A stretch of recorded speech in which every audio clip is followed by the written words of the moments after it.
बिस्मिल्लाहिर्रहमानिर्रहीम अस्सलाम वालेकुम। साबिक़ वज़ीर-ए-आज़म इमरान खान साहब ने एक बहुत बड़ा इंकशाफ किया है। आने वाले दिनों में इस पर बहुत ज़्यादा बात करने की ज़रूरत है, इस पर ज़ोर देने की ज़रूरत है। इसको उस तरह से डिस्कस नहीं किया जा रहा है। ये पाकिस्तान के मुस्तक़बिल का सवाल है। पाकिस्तान की मईशत, पाकिस्तान की तरक्की, पाकिस्तान की खुशहाली इससे जुड़ी हुई है। इमरान खान साहब ने जिस तरह से इस मौजूदा हुकूमत के हवाले से नारा लगाया, इम्पोर्टेड हुकूमत, और इम्पोर्टेड हुकूमत नामंजूर इस वक्त मीडिया में, सोशल मीडिया में, ट्विटर पर टॉप ट्रेंड कर रहा है। और इमरान खान साहब ने हालिया कराची के जलसे में, जो कि एक तारीख साज जलसा था, उसमें शाबाश भी दिया उन लोगों को कि जो इस ट्रेंड को प्रमोट कर रहे हैं। अब क्या ऐसी हुकूमत इस हवाले से कोई काम कर सकेगी जिस पर यह इल्ज़ाम है कि ये तो बैरूनी ताकतों की माँ पर आई है? क्या वो पाकिस्तान की मईशत के लिए ये इतना बड़ा फैसला कर सकती है कि जिससे पाकिस्तान की मईशत का एक रुख ही और तरफ हो सकता है? इमरान खान साहब ने इंकशाफ ये किया है कि रूस का दौरा जो था वो किस लिए किया था और रूस क्या कुछ पाकिस्तान को देने को तैयार था।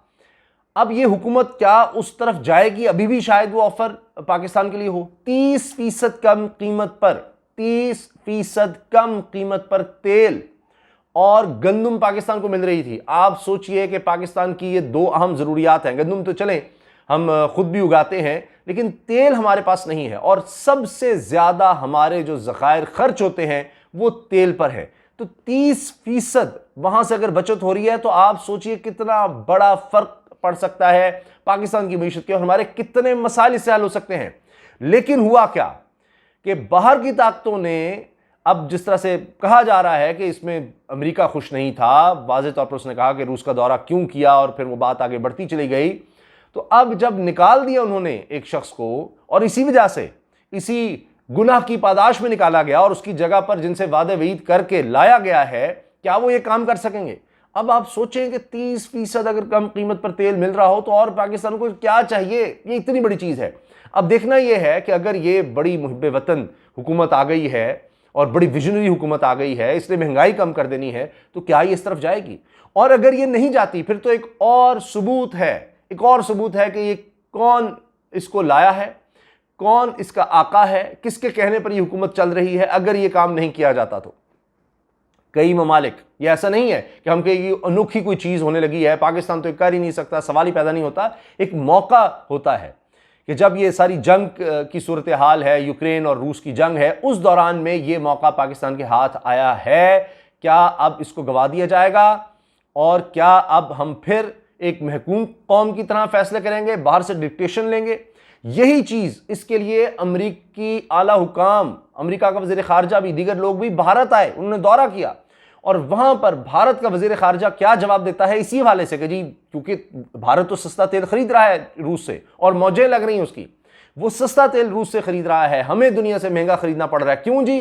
क्योंकि बाहर की ताकतें जो हैं वो खुश नहीं होंगी, उनकी डिक्टेशन है, वो बर्दाश्त नहीं करेंगी। तो अब डरे, वही बात इमरान खान ने कहा कि अगर आज कौम खड़ी ना हुई तो फिर कोई भी पाकिस्तान का हुक्मरान कभी अमेरिका के आगे खड़ा नहीं हो सकेगा, कभी उनकी धमकी के आगे खड़ा नहीं हो सकेगा। उनको पता होगा कि मैंने कुछ भी इनको कहा कि डू मोर का मैंने अगर कोई जवाब दिया तो ये तो मेरी हुकूमत गिरा देंगे। और इमरान खान ने हवाला दिया, वो कहते हैं आज भी ट्विटर पर जाकर देख लें कि ट्रंप ने जब पाकिस्तान के हवाले से बात की, यानी वही दहशतगर्दी से जोड़ा या डू मोर की बात की, तो उसको इमरान खान साहब कह रहे हैं कि मैंने जवाब दिया था कि पाकिस्तान ने जितनी कुर्बानियाँ दी हैं किसी और मुल्क ने नहीं दी। तो क्या मौजूदा हुकूमत जो आई है और वहां से डू मोर का कह दिया गया है, भारत में बैठकर कह दिया गया है, ये कुछ करेगी? अरे चलें उसका जवाब नहीं देते तो अपने मुल्क की खातिर ये 30% रियायत पर जो तेल मिल रहा है यही ले सकेगी। भारत ले रहा है, धड़ल्ले से ले रहा है, और अमेरिका को उसके मुंह पर जवाब दिया। जब ये सवाल हुआ कि जनाब ये सस्ता तेल लेने का और रूस से तेल न खरीदा जाए, तो जवाब सुनिए भारत का। उन्होंने कहा कि हम जितना एक महीने में तवानाई हासिल कर रहे हैं रूस से या खरीद रहे हैं, एक महीने में यूरोप एक दिन के कुछ हिस्से में उससे कहीं ज़्यादा जो है वो ख़रीदारी कर रहा है। तो फिर पहले तो आप उसको मना करें। तो देखिए ये तो एक मुंह पर थप्पड़ ही है ना कि आप हमें समझा रहे हैं, आप अपने पहले इत्तेहादियों को समझाएं। पाकिस्तान की नई हुकूमत ये जुर्रत कर सकती है? सोचिए ज़रा, ये सोच भी सकती है? इन्होंने तो अभी तक ये कहा है कि जनाब शहबाज शरीफ साहब क्या कह रहे हैं, बेगर्स कांट बी चूज़र्स। हमें वेंटिलेटर लगे हुए हैं अमेरिका के। ख्वाजा आसिफ साहब, पता नहीं उनकी अब कौन सी वजारत मिलती है, पहले तो दिफा के भी रहे हैं और खारजा भी रहे हैं। तो पॉलिसी ये है कि हम वेंटिलेटर पर हैं, हमें ड्रिपें लगी हुई अमेरिका की, हम तो बिल्कुल नहीं चल सकते। तो अब वो या तो वो मज़ीद ड्रिपें लगेंगी क्योंकि बैगर्स कांट बी चूजर्स, और दरीना ताल्लुकात तो शहबाज शरीफ साहब चाहते हैं अमेरिका से, हमारे वज़ीर आज़म, अब बेटा जो है वज़ीर आला भी बन गया है। ये दुनिया की तारीख में अनोखा वाक़या है, किसी जमहूरियत में ये हो गया हो कि जनाब बाप बेटा जो है वो इकट्ठे हुकूमत में है, वज़ीर आज़म बाप है और सबसे बड़े सूबे में सबसे बड़ी आबादी है जहाँ पर, वहाँ पर बेटा वज़ीर आला बना हुआ है। ये एक मरूसी सियासत हमें मुगलिया दौर नज़र आता है, डायनेस्टिकल पॉलिटिक्स, जिसके सवाल पर बड़े गुस्से हो गए बिलावल भुट्टो साहब, बड़बड़ा उठे और फंबल करने लग गए। और वहाँ पर आप देख लीजिए वो भी जरदारी ख़ानदान और शरीफ ख़ानदान बस यही हुकूमत करें और किसी को इस पाकिस्तान में हुकूमत करने का हक नहीं है। और इन ख़ानदानों को बाहर की यानी ताकतें जो हैं वो सपोर्ट कर दें, बस और कुछ नहीं चाहिए। बाहर से ताकत मिली होगी, यहाँ पर जनाब ख़ानदानी हुकूमत हो, बाहर बर्दाश्त नहीं करते ऐसी चीज़। वहाँ तो मलका को और मतलब शाही ख़ानदान को बर्दाश्त नहीं किया गया, और फिर जनाब डेमोक्रेसी लाएं, ये करें, और यहाँ हमारे ऊपर देखें कैसे लोग मुसल्लत किए जाते हैं। तो जनाब ये एक बहुत बड़ी बात है, 30% रियायत पर तेल मिलना। अब इमरान खान साहब जब गए तो ये बड़ा वाज़े था, और ज़ाहिर है उसके हवाले से चीज़ों पर पेशरफ भी होना थी, लेकिन अब ये ज़ाहिर है नई हुकूमत आ गई तो अब पता नहीं क्या बनेगा। मुझे तो अब ये डर है कि जो गैस पाइपलाइन है रूस के साथ कराची से लाहौर तक, उसका क्या बनेगा। मुझे तो अब सीपेक का खौफ आ रहा है, क्योंकि जब इमरान खान साहब गए हैं तो चीन के दौरे पर, वहाँ पर व्लादिमीर पुतिन भी आए हुए थे, रूस के सदर, और वहाँ ये एक मुलाकात होती है, और उसके बाद फिर इमरान खान साहब रूस का दौरा करते हैं, और चीज़ें लग रहा था कि ब्लॉक की सी सूरत इख्तियार कर रही हैं कि जिसमें पाकिस्तान, चीन, रूस, तुर्की, अफगानिस्तान, ये ममालिक इकट्ठे हो सकते हैं, सेंट्रल एशियन स्टेट्स इकट्ठी हो सकती हैं।